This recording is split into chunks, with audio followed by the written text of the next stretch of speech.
Okay, here we find ourselves then. It's Panasonic time once again, and before you think I'm repeating myself, then no, I'm not. Okay, I do actually have three Panasonic BoomBoxes. Okay, the ones discussed previous to now, they're done. What we got there then, up in front of the camera this time around, is a Panasonic RX C39L.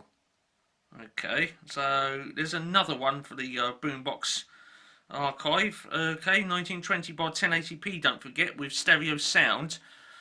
Okay, yes. So I do actually have three Panasonic boomboxes. One of them actually does have a look square speaker grills on it, if you remember that one. So there we are. But this one is the RX C39. Looking at it then, what I'm going to do is I'm going to turn it around just so that we can see the front of it properly. That's just the opening shot there. I just thought I'd put that in to have it slanted like that, because it somehow makes it look longer than it actually is. There it is then, just a standard shot now. There we go. Okay, as you can see now, it's not too wide at all. This boombox is one of these ones where basically it looks like it's got tweeters on it, but I'd seem to think if you opened up the cases, those what appear to be tweeters in there are actually little pizzos. Okay, because if you look in the olds, see it looks like it's got that little mirror thing in there. That's normally the little disc in there, the piezo disc. Okay, if it was a proper speaker, you would have like something like that in the middle. But because it's like flat and shiny like that, it's usually a little piezo in there. And I don't even know if those pizzos make any noise at all. But there we are. Relatively basic boombox, this one. Okay. What I can say about it is they did do a couple of functions on it, which I wouldn't say they're on higher end boxes, but they sort of, how can I word it? Well, they put in a couple of extra touches, which I haven't got on the other two boomboxes, okay, that are made by Panasonic. And the first one I'm going to mention is the fact that the buttons on the cassette deck are like these so-called soft buttons, okay. Now, with soft buttons, what that basically means is when you push the play button, it's relatively easy to push the button in.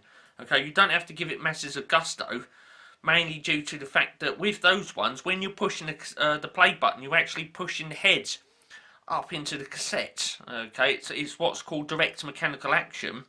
But with one of what you got there up in front of the camera, you push a button, that presses a switch, which starts the motor up, and it's the motor which moves the tape head up into the cassette.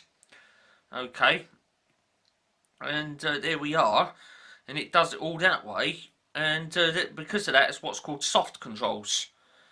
Okay, so that's like a little, well, I wouldn't call it a luxury option, but it's sort of one of the things that are done on sort of slightly more upper end expensive boxes. Okay, another funny little thing that they done on this one, which isn't on the other two Panasonics, probably because they're considered cheaper boomboxes, is the fact that the handle on the top, the two chromey bits either side, are actually solid metal. On the other ones, they're sort of a bit clacky, plasticky sort of effect. I've got them floating around somewhere, so I can't see them wait a minute. So, what we got there then is just a rather standard basic box, single cassette of course. You can see the single cassette deck on the front of that. 4 bands, okay. Once again for the radio. It's got the all important balance control right there, so that when you're playing back a cassette, if it's slightly not centered, you can turn the balance control and center the sound. Volume control there, which makes the speakers woof harder or softer depending on which takes your fancy. Only a 3-band graphic equaliser on this one. Okay. The interesting thing is, one of the other ones, which I would consider to be a bit cheaper than this, it does have 5-band graphic equaliser on it. And the interesting thing is, you know, I've often wondered this. I think the other one should have the 3-band on it, and this one, because it's got the motor assisted tape deck, it should have the 5-band on it. But for some unknown reason, the what I'll call the slightly more luxury box, this one, has only got 3 bands on it. Okay, I think Panasonic messed up a bit there. Like I say, I think this one should have the 5-band on it, and the other one should have 3 bands on it. Okay, because I mean, with this one, they've gone that extra length to put a soft buttons cassette deck on that and make the handle. I mean, that's quite weighty, that handle. It's actually a proper metal one.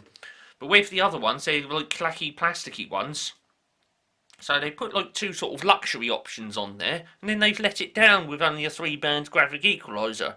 Like most others, the left-hand one is your bass, mid-range, and then your treble. Okay. Let's get the camera up to the controls then, so you can see them like that.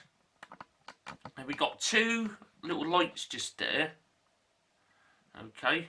Again, one I think's rather useless, but they put it on there anyway. Whenever you turn the boombox on, merely by choosing radio or starting the cassette deck running, that one lights up. And then when you tune into a radio station and you lock it into FM stereo, that one lights up. Okay, a lot of boomboxes have got the FM stereo light. Moving along a bit then. Being like, you know, slightly more, what's the thing I'm looking for? Bit sort of higher up. I don't think the other 2 have got tape type selectors. This one has. Okay, we've got normal down the bottom, or up the top, it's chrome or metal. Okay, and then they've put, I don't know if you can see that, but it says PB next to that. Okay, which basically means playback only. Okay, so I seem to think if you've got you know, a chrome cassette and you put it in there and want to record on it, it just records it as a standard normal cassette. Okay, which is again, there's a bit of a letdown, because you'd when you're recording and you put a chrome cassette in, you should record it with that particular mode. But obviously speaking, PB means playback only. So there we are. You can only select chrome and metal when you're playing back. Okay, when you're recording, I seem to think it just records it in normal mode, which is a bit pants, really. FM mode then. What this is for is you put it on stereo, and you're obviously speaking when you're listening to FM stereo, that's brilliant. But sometimes when you're listening to a bit of a faint station, and it can't quite lock into the stereo, you get a lot of hissing and crackling and goodness knows what else. What you can sometimes do is press that on mono, and it cuts a lot of that out. But downside is that the station then is mono. Okay, so that's what that is for. Moving along a bit then is our function selector. Okay, down the bottom we've got tape, and it says off there, and the idea being is when that's on tape, you put a tape in, it starts playing. When it reaches the end and it stops, because it says off there, when the tape stops, the whole boombox powers down and turns off. Okay, it sort of goes into a standby. Next one up then, we've got radio, and what I really like is the fact that it's got a dedicated line input selector.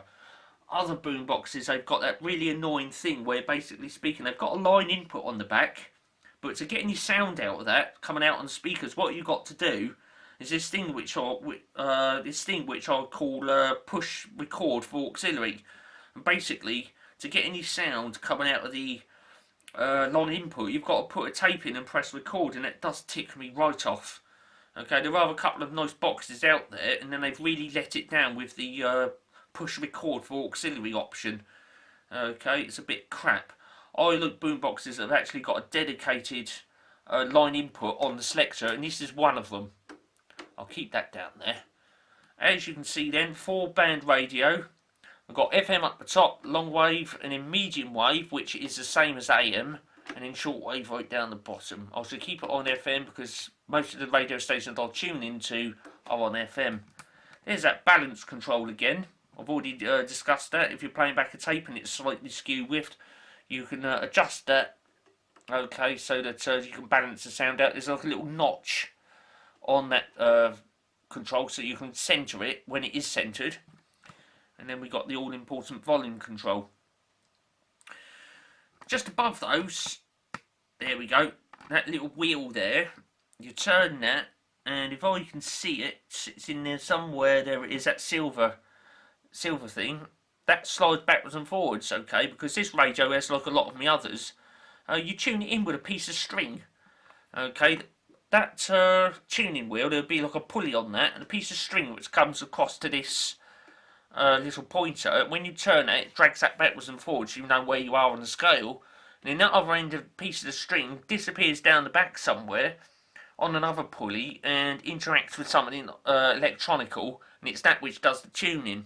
Okay, so yes, when you turn that, it's pulling a piece of string backwards and forwards for you. That's how it works inside. Now, just above those, just below those rotary controls, should I say, we've got that. It says fine tuning. Now what that is for is when you're tuned into shortwave, okay, sometimes you won't get pick up certain radio stations. You can turn the shortwave on a particular band, on a particular part of the scale. Let's say, for example, where it currently is, okay. If I choose shortwave and it's tuned into that point, what can happen is you might not pick up a station. But that fine tuning, if you turn that a bit, you'll find that certain stations will start coming in and then sharpen up. Okay, and again, you can go right up and down the scale with that set in a certain position, but you'll only pick up, say, 3 or 4 radio stations. Okay, and then if you turn that a bit and then go back up and down the scale again, you will actually find you'll pick up other stations which you wouldn't have otherwise done if you hadn't have turned that. Shortwave is a bit cranky like that. Okay, then that's what that's for, is so that when you're listening to shortwave. Okay, so there we are then. It's a nice little box overall. Tape counter just down there. Okay, so there you go. Headphone socket. Did I say the headphone socket? I don't think I did. There it is. Little headphone socket. 3.5mm jack on there. Okay, that is so that you can plug your little headphones in from your pod thing if you really have to. Or if you want to use proper hi-fi headphones, then you'd need to put an adapter in there to increase that to the 6.1mm size. Okay, so there you go. Right, I think I've covered it for the front then. Let me pull that zoom back. There it is. That socket over the back with the mains plug in it, that's for the camera, okay. Where is the battery? There it is. Battery for the camera run out.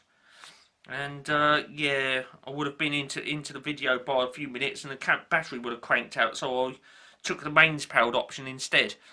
Okay, so what I'm going to do now then is I'm going to spin the boombox around. We'll have a look on the back, have a look at the specification plate and all of that. Okay, just bear with me a moment.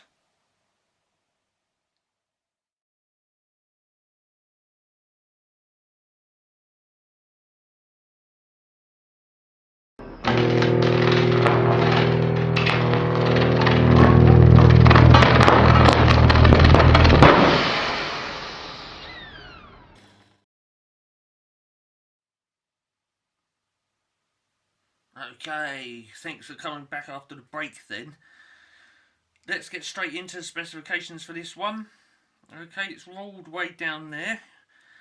Interestingly, the specification plate on this one is on the underside of the boombox. If I pull the zoom back in a minute, you'll see that it is actually on the underside of the boombox. But before we do that, let's just have a quick look at those details. Okay, it's all listed on there. I'll just get all this stuff off the screen. I'll be able to see it with you. That's better. Right. 240 volts, 50 hertz then, and 30 watts. Okay, power consumption. Or if you want to put it on batteries, that's 8 D cells. Okay, this one even has the option of DC input jack, and for some reason they put on there 13.2 volts. Okay, I'm not quite sure why, just not a standard 12 volt DC jack. They've decided to be a bit awkward and say 13.2 for whatever reason that may be. So there it is. Okay, it's all listed there. Yeah, Panasonic model number Arak C39L. If you wish to continue looking at that, press the pause button now because we're moving on. We're halfway into the allocated 30 minutes for BoomBox video. Okay, moving on then. There you are. There's the specification plate on the underside of the BoomBox. I'm going to pick it up then, spin it around so that we can do the details on the back. Okay, all the power inputs and jacks and all that business. Pick it up, spin it around and drop it on the floor. Very carefully, mind you, we don't want to break it. Okay then, right. Just underneath that antenna then, we've got a selection of jacks right there. There we are. So the two over to the left then, that are black coloured, they're little mono 3.5mm jacks, and just above that it says external microphone or ext mic. Okay, well, they're obviously external microphones, so you can put a plug a set in there and sing along to the music if it so takes your fancy. Moving along, we got there's your line input there, so you can plug a CD player in there and whatnot, and have the sound of that coming out on the speakers of your little boomer. Okay, red is for right and white is for left.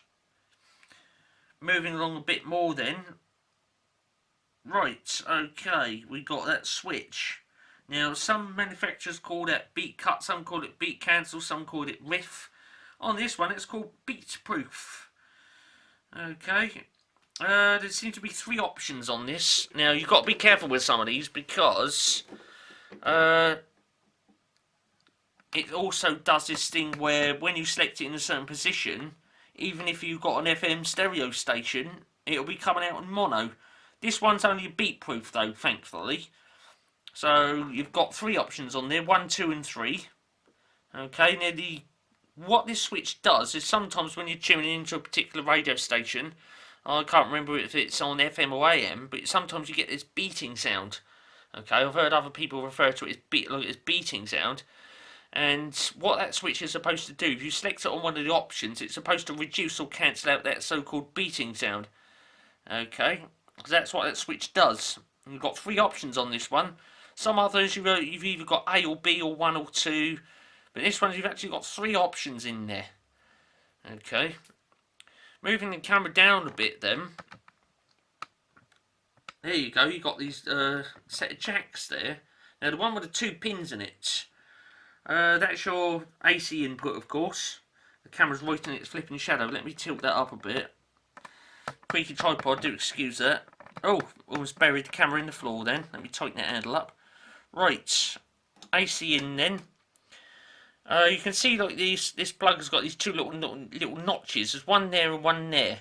Now with the lower one, just behind that, you can see like that little square thing. That's a switch. I haven't got anything to press it with.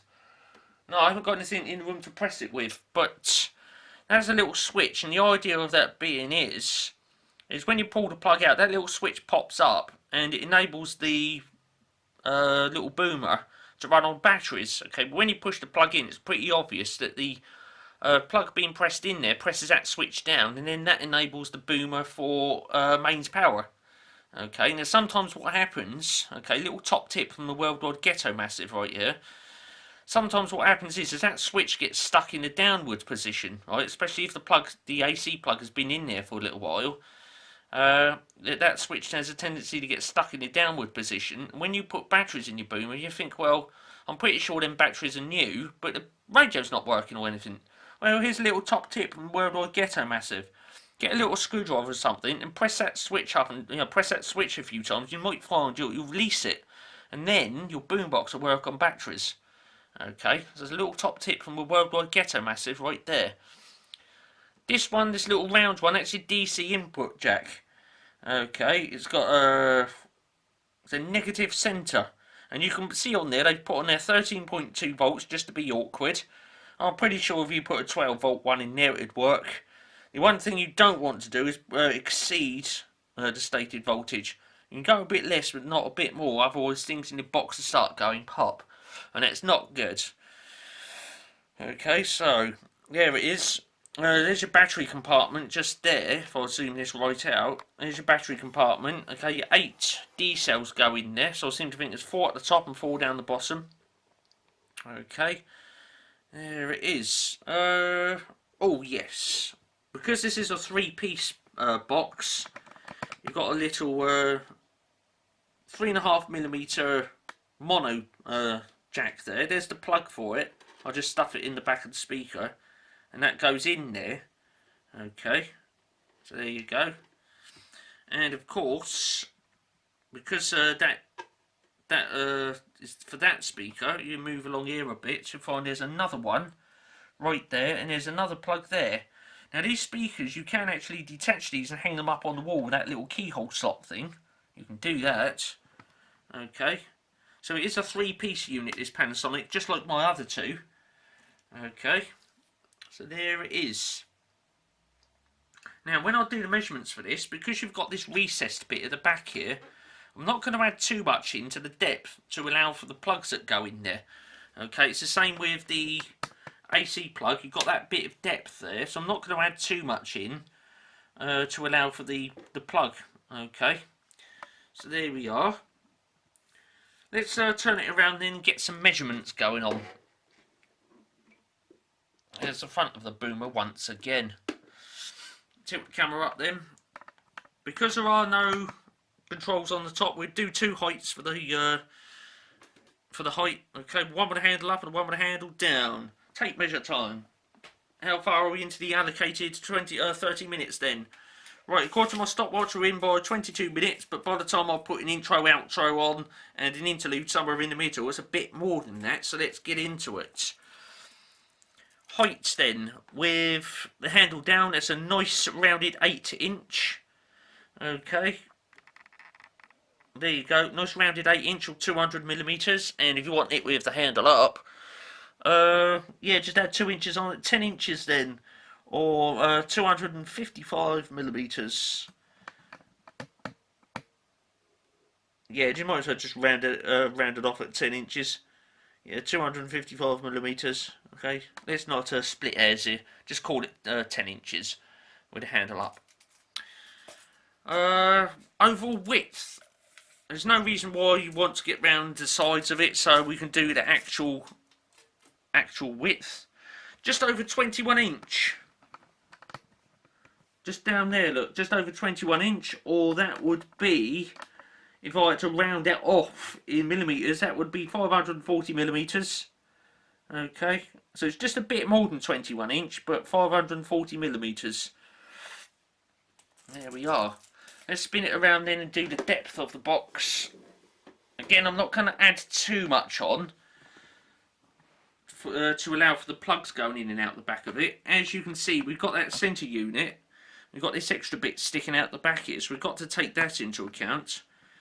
Okay, and then add a bit on for the plugs going in and out the back. I do, funnily enough, have a figure of 8 plug here. It's on my... It's for something else. It's not for this boombox, but I've got a figure of 8 plug. I'm not ram that in there.